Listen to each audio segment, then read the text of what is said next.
J'écris et il est 3 heures du matin. Je viens de m'avouer la vérité à moi-même. Pris jour et nuit par des affaires criminelles plus urgentes les unes que les autres, couverts d'honneur, de gloire et de décoration, je n'avais réellement plus une minute pour penser aux choses importantes. Et je compris que j'avais été un collaborateur du système qui, à ma grande honte, avait trahi sa jeunesse et ses contemporains par paresse, goût des honneurs et confort intellectuel de larves décorées. Réflexion faite, je ne serai jamais assez reconnaissant au juge qui, sur ordre venu de très haut, un jour me jeta en prison. Sans le savoir, ce crétin a sauvé mon âme. Loïc Le Ribot se fait connaître dès les années 70 grâce à ses recherches sur les grains de sable. Au moyen de microscopes très puissants, il va réussir à percer bien des mystères.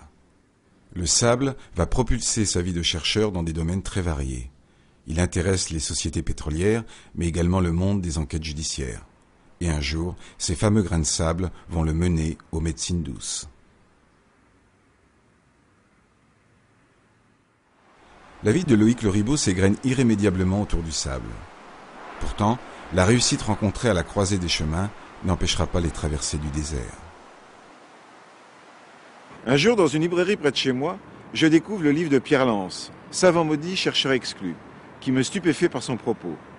Ce livre raconte la destinée remarquable de 12 scientifiques qui ont fait des découvertes importantes dans le domaine de la médecine. Ces hommes, qu'on a empêchés de s'exprimer librement, ont parfois dû quitter leur pays, comme c'est le cas pour Loïc Le Ribot, qui s'est réfugié en Irlande. Je pars donc à sa rencontre au mois de décembre 2001, au moment des fêtes de Noël. Et là, il me raconte son histoire. Un parcours étonnant.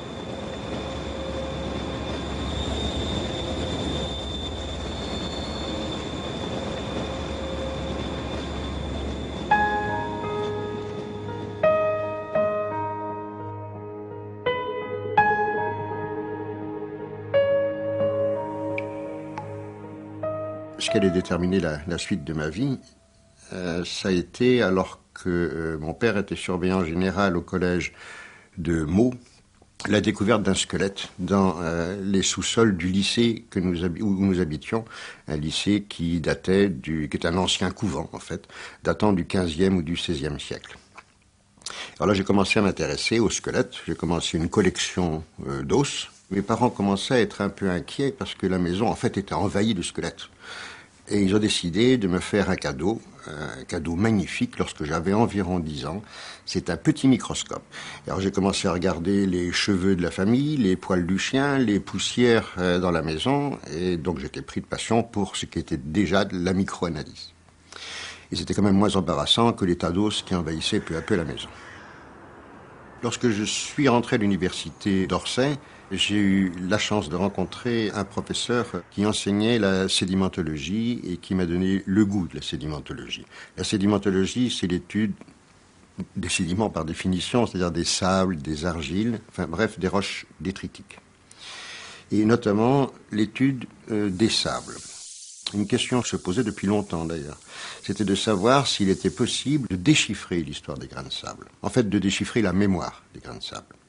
C'est important parce que les grains de sable sont utiles dans une multitude de domaines. Dans le domaine des travaux publics, bien sûr, dans le domaine tout simplement de la sédimentologie pour essayer de retracer l'histoire de la Terre, en archéologie, en géologie pétrolière, en criminalistique, une foule de domaines. Il avait d'abord utilisé une méthode très classique, mise au point par le professeur André Cailleux, qui permettait, à l'examen simplement à la loupe binoculaire ou au microscope, de classer les sables selon le mode de transport qu'ils avaient subi. Il y avait des sables éoliens, ceux qu'on trouve dans les dunes, il y avait des sables de plage, il y avait des sables de rivière. J'ai commencé donc à fabriquer des albums de milliers de photographies pour essayer de comprendre s'il y avait une liaison entre le milieu de dépôt d'un grain de sable, et puis les traces que je voyais sur ceux-ci. Est arrivé également un jour, c'était en 1971, où un étudiant qui terminait sa thèse, m'a dit « Mais est-ce que tu as essayé le MEB ?» Alors, le MEB, qu'est-ce que c'est le MEB ? Ça veut dire microscope électronique à balayage. Ce sont des appareils qui permettent des grandissements en continu de 10 fois à l'époque, 50 000 fois.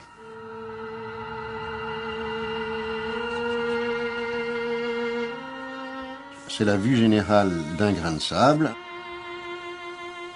Ici, on passe un grandissement de 1000 fois. On voit apparaître cette structure, cet ovale, qui en fait est ce qu'on appelle une diatomée. Une diatomée, c'est un des composants du plancton végétal. C'est une algue. Et maintenant, encore un grandissement de 30 000 fois, où on rentre vraiment dans le détail. On voit les moindres poussières qui sont collées sur cette diatomée.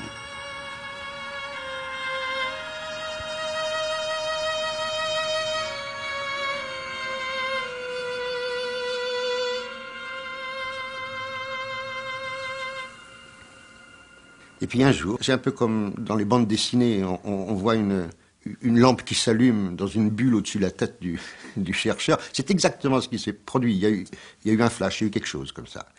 Et puis je me suis rendu compte que c'était extrêmement simple en réalité et que toutes ces figures qu'on voyait étaient fonction de l'énergie du milieu, fonction des micro-organismes qui vivaient dans les environnements en question et fonction tout simplement de solubilité de silice.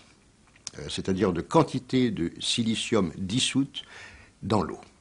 Et à partir de ce moment-là, tout était simple et je comprenais les figures qu'on voyait sur les grains de sable. Il était possible de prendre un grain de sable, de dire ce grain de sable, d'abord il a subi, par exemple, un transport fluviatile dans un milieu de très haute énergie, un torrent par exemple. Puis il est descendu dans un fleuve de moyenne énergie, il s'est arrêté dans un étang et puis il est parti sur une plage. De la plage, il est tombé au fond de la mer. Une tempête l'a ramené sur la plage à nouveau, et là il a été repris par les vents, et il s'est immobilisé dans une dune pendant des milliers d'années. C'est ce qu'il est possible maintenant de raconter sur un grain de sable.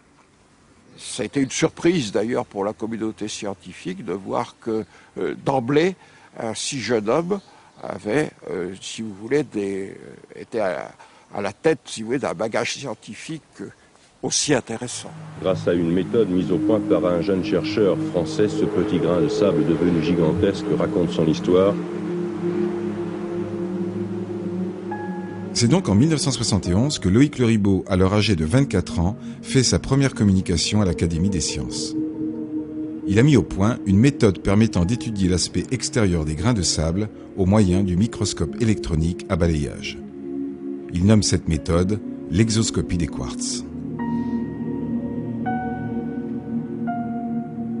Grâce au travail qu'il accomplit pour les compagnies pétrolières, il a l'occasion de faire un voyage aux États-Unis, où il fait une tournée de conférences, et là, on lui propose aux États-Unis de lui ouvrir un laboratoire où il pourra poursuivre ses recherches, et il refuse, parce que c'est en France qu'il veut faire quelque chose. Je me suis rendu compte que la microanalyse avait d'immenses possibilités dans tous les domaines. Que ça pouvait être utile aussi bien pour les particuliers que pour les industriels, que pour l'administration ou l'université. Et j'avais fait, pendant 7 ans, j'ai fait le tour de tous les ministères en leur disant il faut créer un centre de microscopie électronique d'État. Je ne voulais donc pas créer un laboratoire privé, mais un laboratoire d'État. Et soit on ne m'a jamais répondu, soit on m'a envoyé promener. Donc il écrit au président Giscard d'Estaing pour de nouveau parler de ce projet de centre qu'il a proposé à la puissance publique. Et il écrit, cette lettre d'ailleurs pas très diplomatique, mais enfin il est excellé. « Mon centre, Monsieur le Président, ne verra jamais le jour. Et pour une raison toute simple. Parce qu'une structure du type que celle que j'avais envisagée n'est tout simplement pas prévue dans les textes. Il semble décidément qu'il soit beaucoup plus facile en France d'inventer une méthode révolutionnaire que de greffer quelque part dans un texte poussiéreux un petit alinéa quelconque qui lui donnerait un peu de vigueur. Comme l'inventeur se trouve désarmé devant le dernier des bureaucrates. Devant eux, j'ai vraiment eu l'impression d'être le représentant d'une espèce nuisible, heureusement en voie d'extinction, une espèce dangereuse pour le petit train-train institutionnalisé. Ne soyez pas inquiet pour l'avenir, Monsieur le Président. Les bureaucrates ont bien compris les consignes officielles, ils font de l'économie d'énergie. Et pour se débarrasser du gêneur, on m'a renvoyé de ministère en ministère comme on se renvoie une balle, en souhaitant que la balle se fatigue. C'est aussi une des particularités de Loïc d'anticiper sur le réel. Il est tellement habité par le désir, quelquefois il saute un peu les étapes et il présente comme réalisé ce qui en fait n'est à quel état de projet. Mais comme il se donne les moyens de réaliser, ça devient réalisé. Lorsque l'on mangeait ensemble au milieu des autres ingénieurs, Loïc avait toujours un discours de visionnaire. Il il disait, bon, voilà, je vais faire ça, je vais créer un laboratoire, Et les autres, en prenant le café, riaient, se moquaient de lui. Loïc Le Ribaud décide de créer son propre laboratoire. Ses premiers clients sont des industriels, jusqu'au jour où la DST le sollicite pour une affaire de contre-espionnage. À partir de ce moment-là, Loïc Le Ribaud va se trouver propulsé dans les affaires judiciaires et se lancera dans la rénovation de la police scientifique.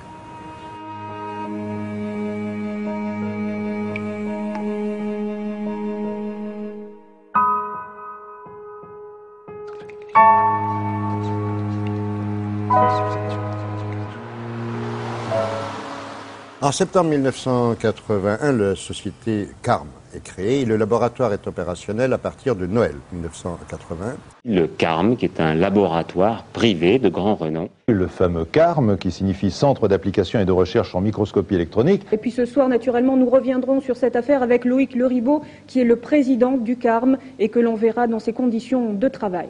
Le principe, en fait, de la microanalyse appliquée à la criminalistique est très simple. Je suis assis dans ce fauteuil et puis je vais laisser des fibres de ma chemise sur le dossier de ce fauteuil, des fibres de mon pantalon ici, et moi, quand je vais partir, je vais emmener sur le dos de ma chemise et au niveau de l'arrière des cuisses des morceaux du fauteuil. C'est ça l'usure, en fait. Et l'usure se produit à chaque seconde de la vie d'un individu, d'un être humain, d'un animal ou d'un objet.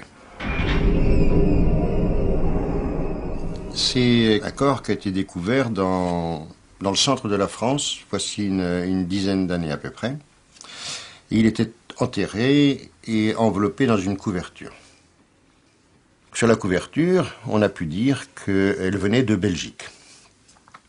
Et en ce qui concerne le crâne lui-même, qu'il avait été tué à coups de pelle. Il y a de nombreuses traces de choc, un peu partout. Sur le devant, sur le côté, sur le sommet du crâne. Il a été possible, en faisant un moulage de cette trace, de déterminer qu'il s'agissait d'une pelle pliante américaine. Il a été possible de dire également que cette pelle pliante était de couleur bleu ciel, que cet homme était enterré depuis exactement 6 mois quand on l'a découvert, qu'il était âgé de 44 ans, que son métier était ferrailleur, qu'il vivait sur les bords de la Méditerranée et qu'il avait été tué à 20 km au sud-ouest de l'endroit où on l'avait trouvé. Voilà ce qu'on a été capable de dire au CARM à partir de ça, alors que le laboratoire de police disait qu'il n'était capable de rien dire. Oscar. Alors Loïc Le Ribaud, non seulement va fournir toutes ces expertises capitales, mais toujours passionné de ce qu'il fait, toujours voulant être à la pointe, se dit mais tous ces gens de la police, de la gendarmerie, de la justice, il ne suffit pas que je leur fournisse des rapports d'expertise, il faut qu'eux-mêmes sachent exploiter tout ça.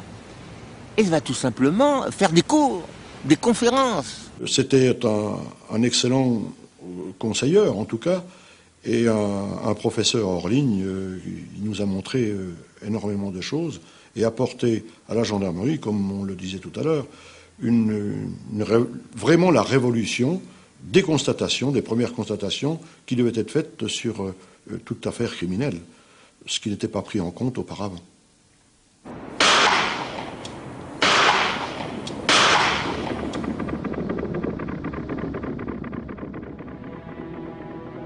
Ah oui, je pense qu'on peut dire qu'effectivement, Loïc Le Ribaud a révolutionné la police scientifique au début des années 1980. J'irais jusqu'à comparer son apport à la police scientifique à celui de Bertillon à la fin du 19e siècle, le créateur des empreintes digitales.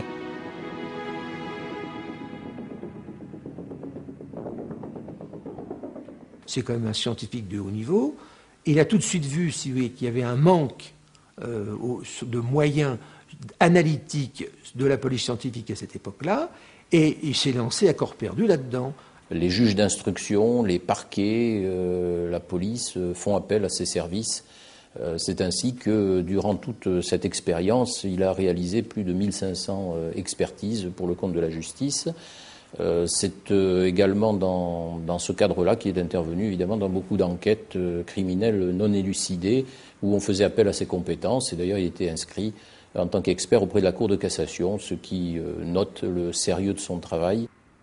La justice le sollicite pour de multiples affaires.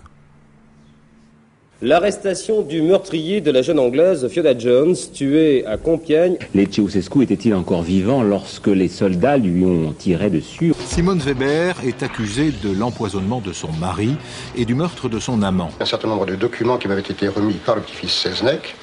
Chanal entre dans la cour d'assises de Saône-et-Loire. C'est pour être jugé uniquement pour le viol du jeune Hongrois. Loïc Leribaud, vous avez eu un doute dès que vous avez vu le document? J'ai essayé d'introduire en France la religion du respect de la scène de crime, avec les tenues pour ne pas polluer l'environnement, les gants, enfin le calot, enfin toutes les précautions à prendre.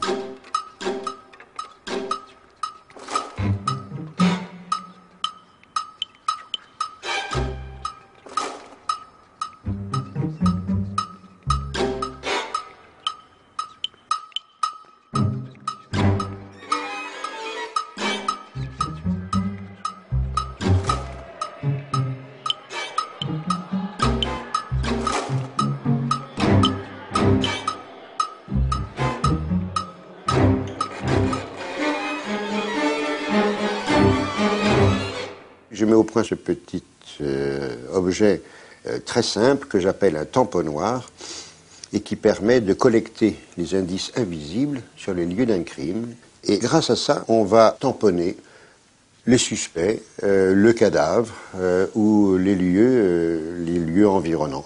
Alors c'est très simple, hein. Voilà. Et on va explorer par exemple la main d'un suspect pour savoir s'il a ou non utilisé une arme à feu. Voilà.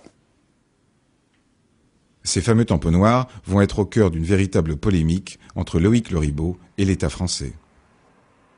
Ce qu'il n'a pas accepté, ce qui, je pense d'ailleurs, c'est mon point de vue, est totalement inacceptable en l'espèce, c'est que ces méthodes, et jusqu'à son brevet concernant les tamponnoirs, petits instruments qui permettent le recueil des indices microscopiques, vont être purement et simplement utilisés et exploités par les services de l'État sans qu'il soit nullement fait référence à Loïc Leribaud.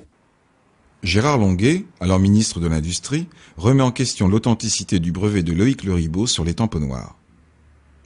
Pourtant, un certificat de non-antériorité confirme sans aucun doute possible la validité du brevet de Loïc Leribaud. Il a été un moment, peut-être de manière exagérée, porté au pinacle, célébré par quelques générations de magistrats. Et lorsqu'il a rencontré ses premières difficultés sur le plan de l'expertise, ça a été la curée après. C'est-à-dire que tout le monde a oublié ce qu'il a pu apporter. Loïc Leribaud s'intéressera également de très près à des affaires plus sensibles et sujettes à controverse.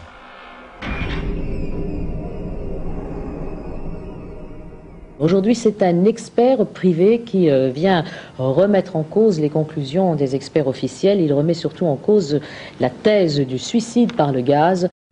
Dans la ville de Toulon, un immeuble connu sous le nom de la Maison des Têtes a été entièrement détruit suite à une explosion. Le lieu du drame sera l'objet d'expertises aux conclusions très controversées. La présence d'explosifs sur les victimes de la Maison des Têtes et sur le site encore de la Maison des Têtes ne fait strictement aucun doute. L'enquête est relancée à la suite de la découverte par un expert de particules d'explosifs. L'exhumation de une ou deux victimes, ou peut-être davantage d'ailleurs, de la Maison des Têtes, permettrait de retrouver sur le corps de celle-ci, malgré le temps passé, des résidus qui ne peuvent pas être altérés. Ce sont des particules lourdes, donc quel que soit l'état en fait de décomposition des corps, on retrouvera ces particules, ce qui permettra à coup sûr d'identifier le type de projectile. L'importance extrême des prélèvements qui doivent être réalisés dans des conditions de sûreté absolue. C'est-à-dire savoir qu'un échantillon n'a pas été manipulé, ne s'est pas promené entre diverses mains et qu'il arrive bien saisi de façon intacte entre le lieu où on l'a trouvé, le lieu du crime, chez un suspect, et les mains de l'expert. Et ça, c'est quelque chose qui, malheureusement, n'est souvent pas respecté, ne l'était en tous les cas pas, voici seulement 10 ans, et mieux respecté maintenant, mais encore insuffisamment. Au fur et à mesure que la formation des personnels de l'État par le Ribot se perfectionne, à partir du moment où toutes ces analyses au microscope électronique deviennent efficaces, l'utilité même de le Ribot devient très gênante. Alors, tout simplement un beau jour, plus de commandes. Le CARM en déroute. Ce laboratoire, situé à La Teste et spécialisé dans les recherches d'indices en matière criminelle, va bientôt cesser ses activités, placé en règlement judiciaire, victime de difficultés financières et de la concurrence de la police scientifique. Étrangement, le laboratoire, en quelques mois, va être privé de toute analyse. C'est-à-dire que les magistrats arrêtent de donner du travail au laboratoire, que les trésoriers payeurs généraux, chargés de payer, bien entendu, les expertises réalisées par le laboratoire, se révèlent dépourvus de fonds. En fait, l'État me doit de l'argent. Mais évidemment, moi, j'ai 33 ingénieurs à ma charge, ça coûte très cher, je n'ai pas d'argent, et donc, par conséquent, en quelques mois, le laboratoire va déposer le bilan. C'est tout à fait révélateur. Ceux qui sont portés au nu à un moment sont ceux qui sont vilipendés sans discernement par la suite. Peut-être qu'ils devaient quand même quelque part un petit peu gêner.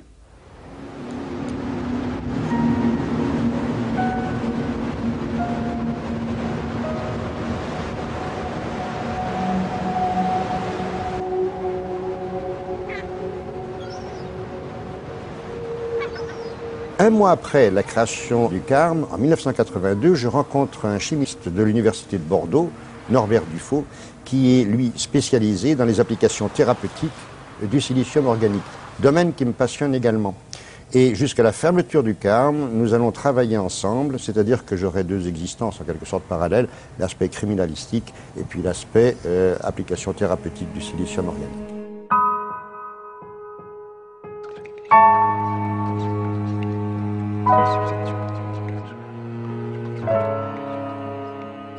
Loïc Le Ribot raconte que durant les années 70, en manipulant une solution extraite des grains de sable, il découvre fortuitement les effets thérapeutiques du silicium. Quelques années plus tard, en 1982, il rencontre l'ingénieur chimiste Norbert Dufaux. Norbert Dufaux travaille depuis les années 50 sur des molécules de silicium organique qu'il a réussi à créer artificiellement, c'est-à-dire par la chimie de synthèse. Le silicium est l'élément le plus abondant dans la nature après l'oxygène. On en trouve environ 28% à la surface du globe terrestre. Le silicium se présente sous forme minérale, mais également sous forme organique. Pour ce qui est du silicium minéral, prenons exemple avec la silice que l'on trouve à la surface des grains de sable. La silice est composée d'un atome de silicium, lequel est lié à deux atomes d'oxygène. Le silicium organique se distingue du silicium minéral par le fait qu'il contient un atome de silicium lié avec au moins un atome de carbone. Les atomes d'oxygène et d'hydrogène viennent s'ajouter pour former cette fameuse molécule qui intéresse à tant Norbert Dufaux, la molécule de monométhylsilane-triol. J'ai fait une étude scientifique sur les travaux qui concernent le silicium organique et ses applications thérapeutiques. Cette étude scientifique fait apparaître que l'inventeur du silicium organique à usage thérapeutique est Norbert Dufaux. C'est un ingénieur de l'école de chimie de Bordeaux. Il est rentré au laboratoire en 1948 ou 49 et sa préoccupation éternelle a été d'essayer de rendre service à son prochain. Et la façon de le faire était d'essayer de trouver un produit chimique qui pourrait être un médicament utile à l'humanité. Il a eu le grand mérite de lancer l'idée que parmi les oligo-éléments, le silicium n'avait pas sa place et qu'il y avait des maladies qu'on ne savait pas traiter. Il a dit, peut-être qu'en utilisant le silicium, on va avoir le médicament adéquat pour traiter ces maladies. On sait depuis des années, des publications scientifiques le démontrent, que l'organisme humain contient une quantité non négligeable de silicium, en proportion variable d'ailleurs selon les organes. On sait que cette quantité de silicium, et c'est également prouvé, diminue avec le vieillissement.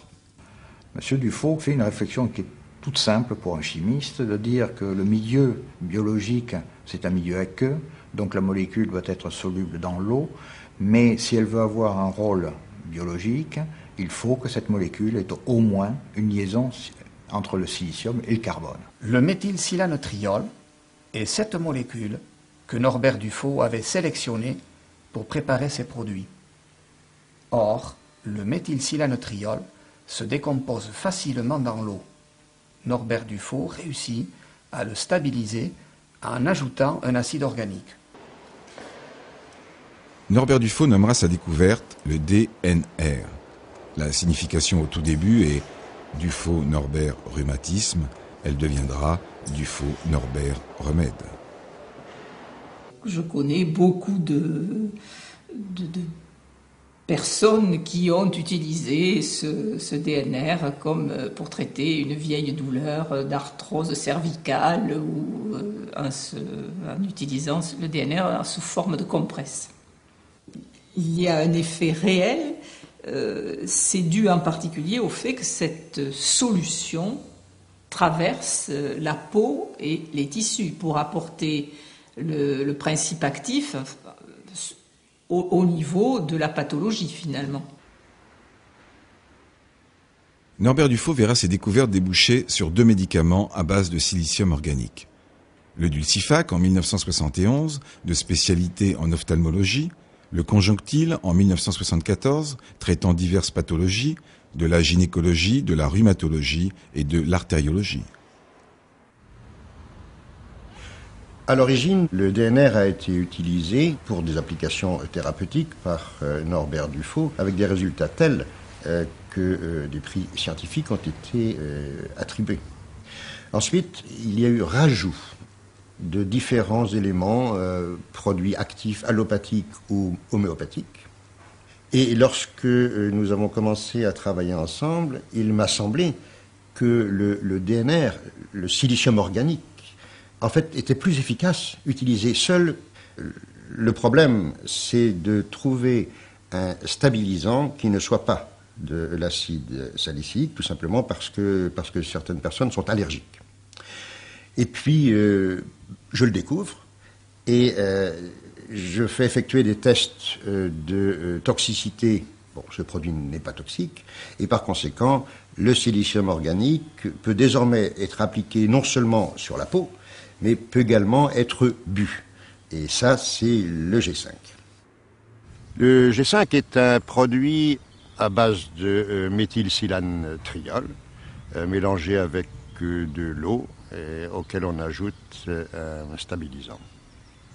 Jusqu'à présent, le G5 est obtenu grâce à la chimie de synthèse, et actuellement je travaille, ou plutôt je continue à travailler, sur une façon d'obtenir le silicium organique par des voies naturelles.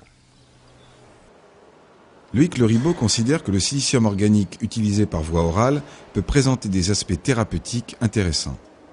À la suite des travaux de Norbert Dufaux, des recherches et des expérimentations médicales avaient été faites dans ce sens. En 1978 et 1983, du silicium organique est administré à des malades pour des problèmes de déficit immunitaire. Les résultats sont prometteurs. Pourtant, il n'y aura jamais de médicaments buvables mis sur le marché. En fait, le silicium organique restructure l'ensemble de l'individu et, en tous les cas, incontestablement renforce ses défenses immunitaires. C'est ce qui explique qu'il puisse agir dans des pathologies aussi variées que les rhumatismes, que l'arthrose, que des problèmes de cancer, des problèmes de maladies de peau, dans tous les domaines en fait. Loïc Le Ribaud sera donc le premier en 1994 à commercialiser le silicium organique sous forme buvable. Et l'on assiste alors à une véritable renaissance du silicium organique à usage thérapeutique.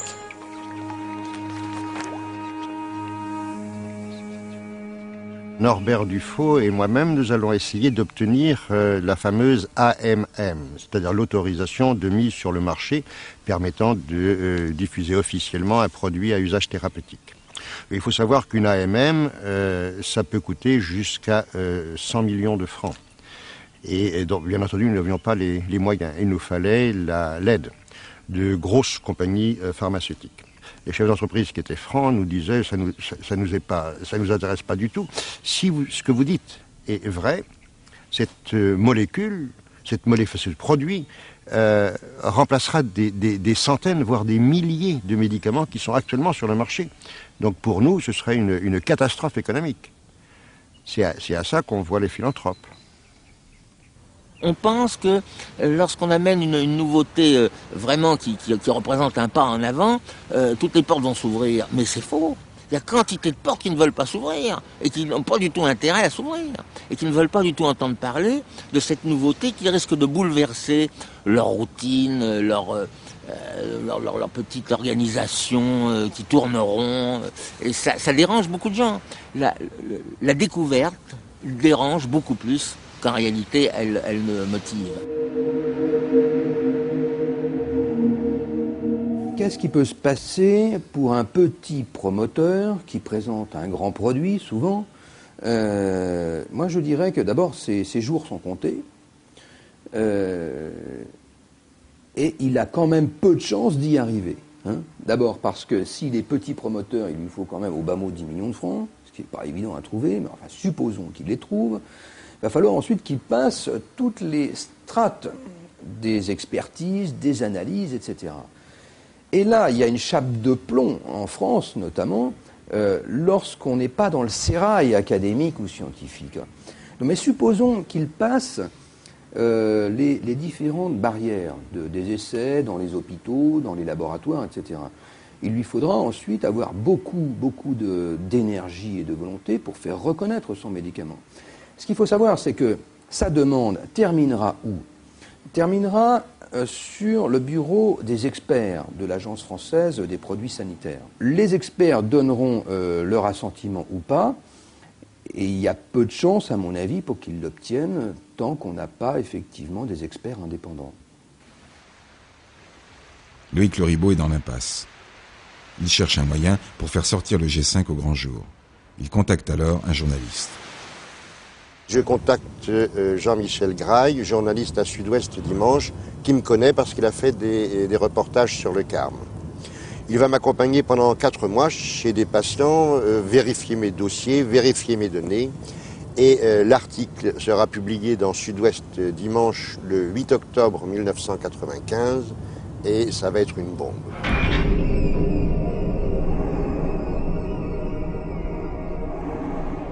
Le Silanol, potion magique ou arnaque. Depuis 3 mois, en tout cas, 5 à 6 000 personnes ont essayé ce produit inventé par Loïc Leribaud, géologue girondin.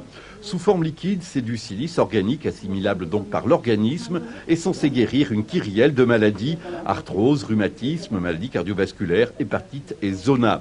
De bouche à oreille, la rumeur se répand et Loïc Leribaud a dû mettre en place une vraie PME dans le rez-de-chaussée de cet hôtel réquisitionné à Biganos, ceci en toute illégalité revendiquée. Je travaille actuellement dans la plus totale illégalité, au grand jour, depuis 3 mois. Je fais de l'exercice illégal de la médecine, je fais de l'exercice illégal de la pharmacie, volontairement, au grand jour. Seulement les gens qui viennent ici sortent guéris. Le Silanol n'a en effet aucune existence officielle. Selon Loïc Leribaud, jamais les hommes politiques et le milieu médical alerté n'ont daigné s'intéresser à sa molécule, pas assez rentable. Il y avait tellement de monde qu'une fois on a été obligé de demander à la gendarmerie d'envoyer quelqu'un pour canaliser les gens, pour pouvoir rester libre de nos mouvements et puis pas être. On était assaillis de tous les côtés.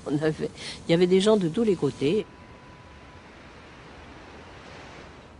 Je l'ai testé sur moi, tout simplement, pour voir.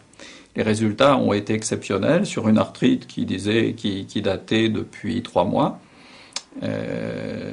J'ai pu en venir à bout en 2 semaines de façon tout à fait remarquable, mais ce n'est jamais revenu depuis.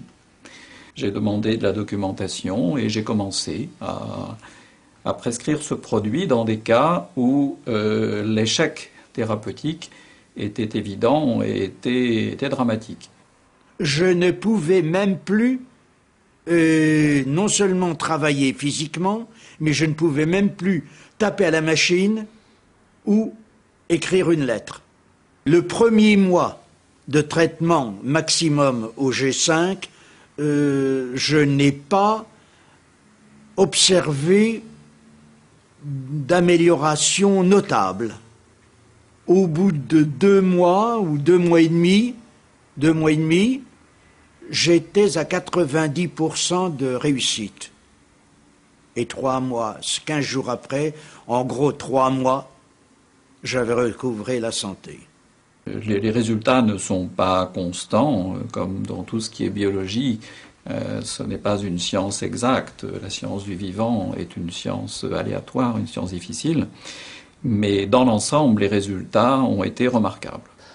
Initially, I tried G5 in patients with muscular and ligamentous problems and joint problems. And immediately I had several spectacular successes, and including myself. One of the nice things about G5 is that in all the patients we've used it with, we've seen absolutely no side effects and no interreactions with other medications. In the winter time, I was getting a bit of arthritis in the elbow, and I started rubbing it on the elbows, and it's gone. There's no pain there anymore. No problem. Now, rubbing my hands with the ointment on there, when I'd finished, I used to do that in between my fingers, because I was getting a bit of pain there. I'd had an operation a couple of years ago on these 2 fingers at the hospital to straighten them out, and I got 1 year. The same thing, they were going to do another operation. Before it was like that, didn't move. Now it's like that. So I don't need the operation. Personne ne s'est plaint du produit vendu par le Ribot sous le nom de G5. Il n'y a que des témoignages positifs. Aucune plainte, la seule plainte est celle de l'ordre des médecins, à laquelle s'ajoute sans doute celle de l'ordre des pharmaciens, qui, comme chacun sait, a tendance à suivre. Il est absolument inadmissible que quelqu'un, fût-il médecin, non médecin, se livre à des expérimentations non contrôlées sur la population. C'est absolument inadmissible. Nous ne pouvons pas le laisser faire.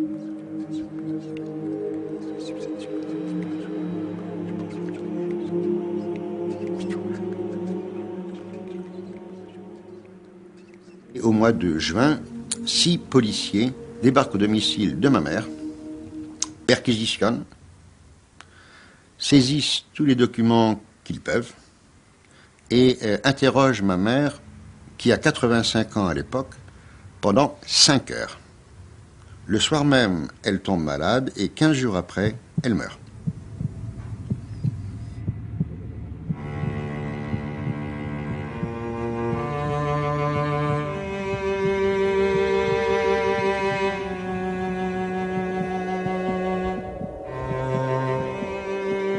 J'ai appris qu'il était en prison peu de temps après le moment où il y était par quelqu'un de notre laboratoire qui est du Sud-Ouest et qui l'avait su dans les journaux locaux. Suite à un mandat d'amener qui a été lancé par le juge Rénal, je suis arrêté, donc je suis emmené au commissariat de police de Bordeaux et je suis amené à la prison de Gradignan où pour la première fois je vais entendre le bruit que je n'oublierai jamais, celui de la porte clank qui se ferme derrière moi.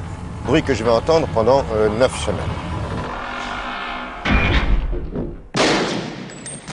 Je suis dans la prison où en fait il y a des détenus pour de longues durées qui ont été enfermés à cause des expertises que j'ai faites lorsque j'étais au Carme.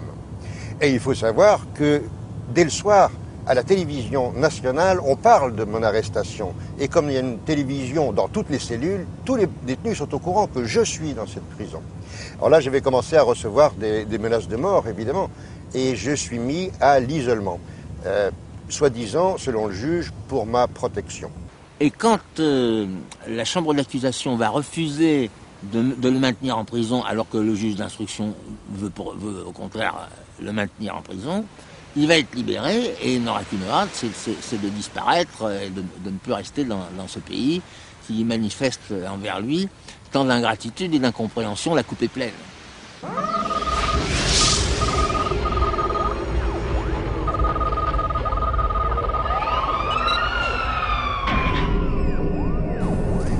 après ma sortie de prison, donc je suis astreint à contrôle judiciaire et je dois aller pointer 2 fois par semaine à la gendarmerie de Gujan-Mestras. Le juge m'a pris mon passeport et je n'ai que mon permis de conduire qui me reste, il a oublié de le prendre.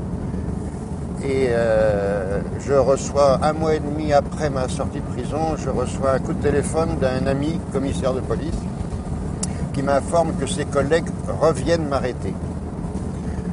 Donc je quitte immédiatement la maison dans laquelle j'étais hébergé, une maison d'amis, et heureusement parce qu'ils arrivent, la police arrive très peu de temps après.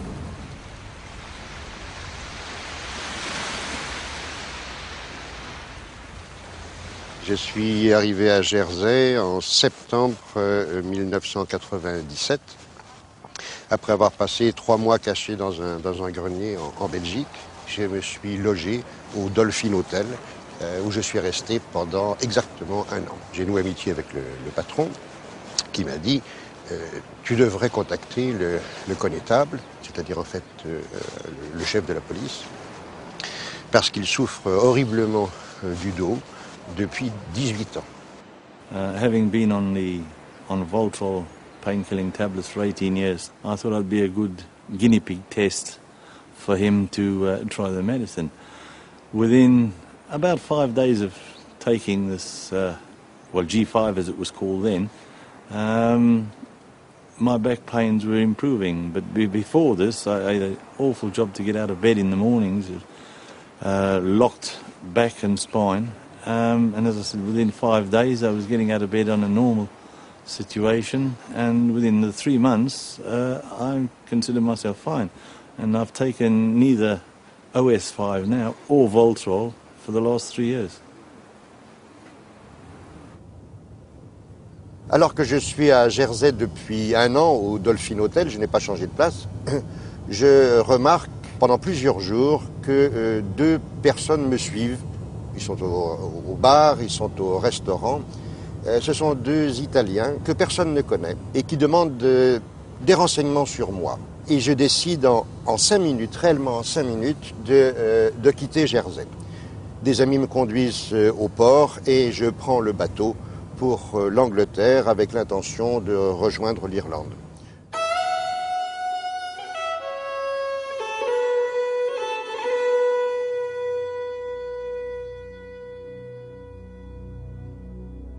Jerime machinda harin shanne niwo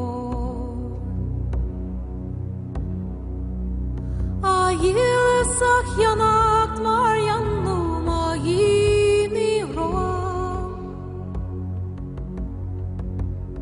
Wul tartara valak meis himisha shiaso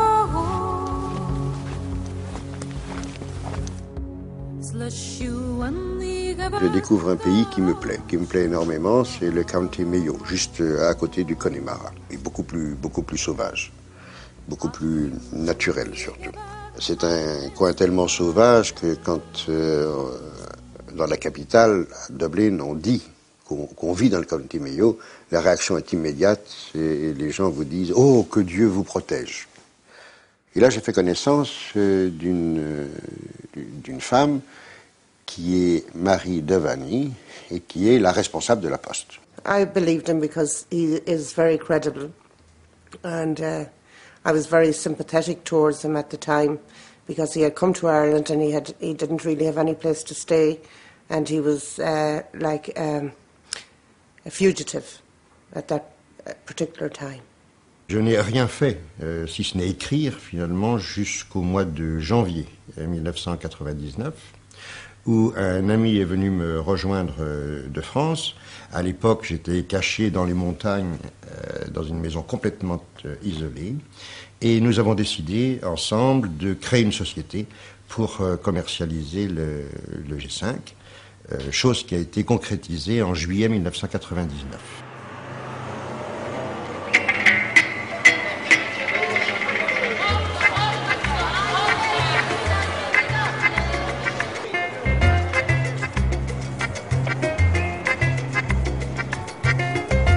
The manufacturing process for the G5 solution commences with the purification of the water. which we then add to the mixing tank. This is then followed by the addition of the raw materials, the organic silicon and the stabilizer. This is then blended together, and following its testing and release by the chemists, it is then filled into the 1 litre containers and brought to the laboratory where we carry out various analyses, including pH, clarity, taste test, and also microbiological analysis.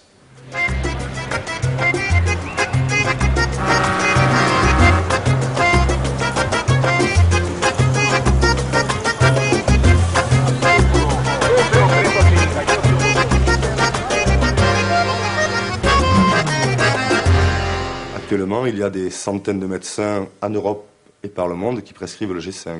Et il n'y a pas que des médecins, il y a des spécialistes, des thérapeutes, des pharmaciens qui le conseillent, des spécialistes de santé en tout genre. Un certain nombre de personnes me demandent comment il faut s'y prendre. Si je vends du G5, alors moi c'est déjà très net, je leur dis que c'est un produit qui est interdit en France et que s'ils en veulent, il faut qu'ils le commandent directement chez celui qui le fabrique, c'est-à-dire Loïc Le Ribot en Irlande. Je suis médecin. Je ne vous parle pas à visage découvert parce que le G5, comme beaucoup d'autres produits, ne sont pas en vente libre en France et je ne peux pas m'exposer ainsi. Par contre, ce sont des produits extrêmement utiles et méritent d'être vraiment mieux connus qu'ils ne le sont. On empêche les gens d'avoir accès à la guérison, en cancérologie en particulier. Il y a tellement de moyens différents d'agir là-dessus qui sont systématiquement occultés. Je rappelle quand même qu'il ressort des obligations du médecin, de son code de déontologie, de proposer, d'informer, de susciter le choix. Et même si la molécule n'a pas l'autorisation de mise sur le marché. Donc c'est quand même important. Ça veut dire que le médecin n'est pas obligé de prescrire un médicament.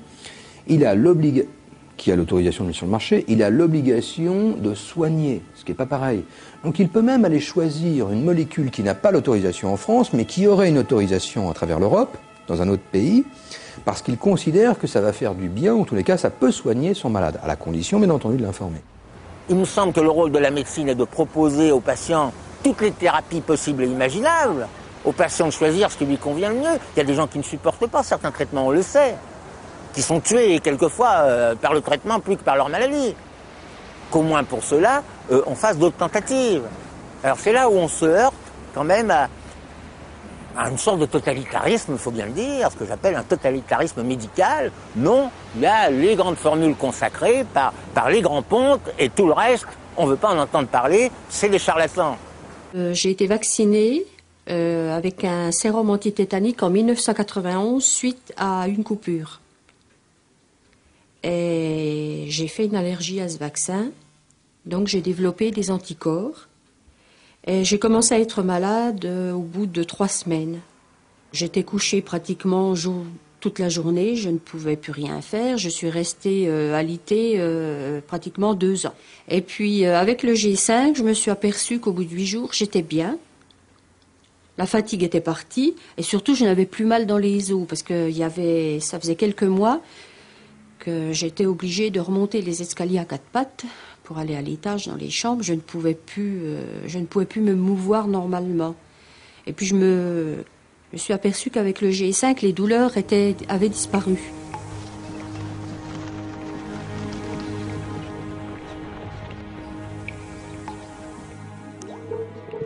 Le 30 juillet 2002, l'Agence française de sécurité sanitaire somme Loïc Le Ribot de se mettre en règle vis-à-vis du Code de la santé.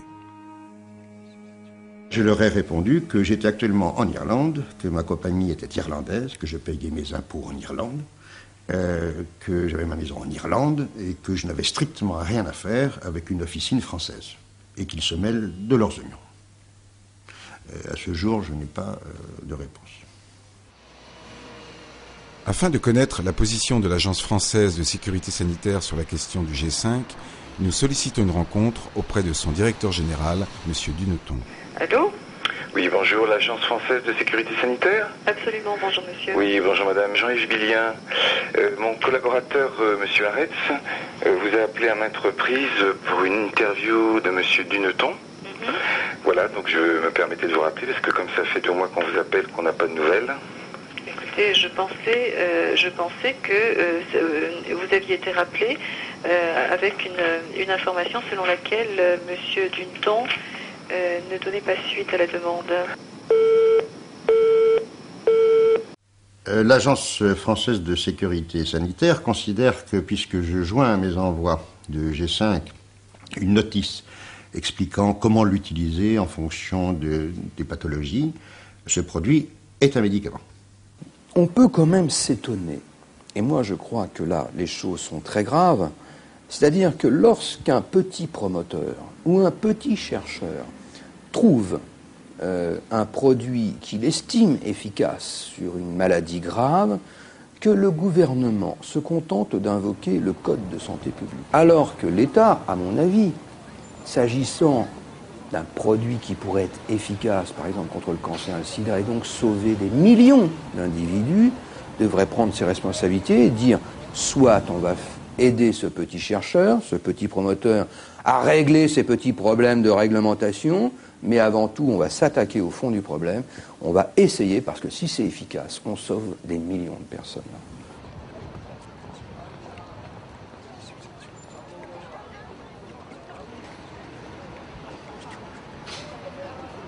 Quand on n'a pas d'alternative thérapeutique, est-ce qu'on peut en utiliser une autre, même qui n'aurait pas obtenu l'autorisation de mise sur le marché? Est-ce qu'on a le droit de sauver sa peau?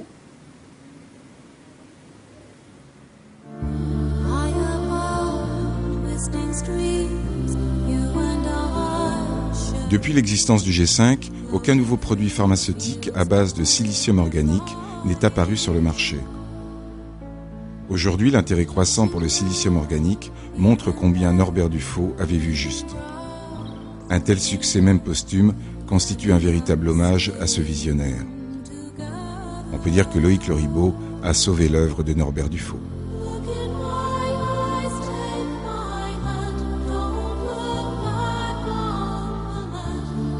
Loïc Loribaud a demandé la nationalité irlandaise et poursuit ses recherches dans différents domaines.